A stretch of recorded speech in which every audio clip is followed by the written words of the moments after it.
السلام علیکم سامعین، زویا لائف ہیلتھ کیئر میں خوش آمدید۔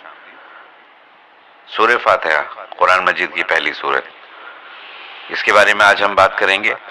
سورہ فاتحہ کو سر کے درد کے لیے ماتھے پر ہاتھ رکھ کر پڑھیں، اول و آخر درود شریف پڑھ کر دم کر کے۔ تمام درد سر اور شقیقہ کے درد کے لیے مفید ہے۔ 3 دن ایسا کریں، انشاءاللہ تعالی رحمت ہوگی۔ پیٹ کے درد کے لیے نمک پر دم کر کے دیں۔ درود الامراض نمک کو تھوڑا تھوڑا چکھا کریں۔ بخار اور حرارت کے لیے 7 بار پانی پر دم کر کے پلائیں، انشاءاللہ تعالی مفید ہوگا۔ مسخرات کے لیے 41 بار سنت فجر و قبل فرض اول و آخر درود شریف 7 بار پڑھا کریں۔ فتح یابی کے لیے 11 بار پڑھ کر اپنے کام کو جاری رکھیں۔ مشکل کشائی کے لیے سورہ فاتحہ 21 بار پڑھیں۔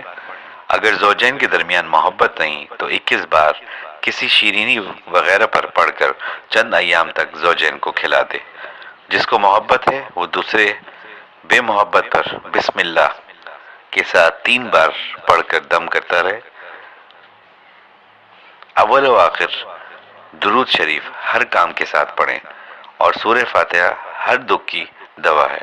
سورہ فاتحہ ایک بہت ہی جامع دعا ہے جس کے اندر ہم اللہ تعالیٰ سے عاجزی سے گڑ گڑاتے بھی ہیں، اس کی تعریف بھی بیان کرتے ہیں، اور سورہ فاتحہ کے بغیر کوئی نماز مکمل نہیں ہوتی۔ سبسکرائب کیجیے گا ہمارا چینل، دوسروں تک بھی یہ باتیں پہنچائیے گا۔ اگلے کلپ میں اچھی باتیں لے کر ہم دوبارہ حاضر ہوتے ہیں۔ اجازت دیجیے گا۔ اللہ حافظ۔ پاکستان زندہ باد۔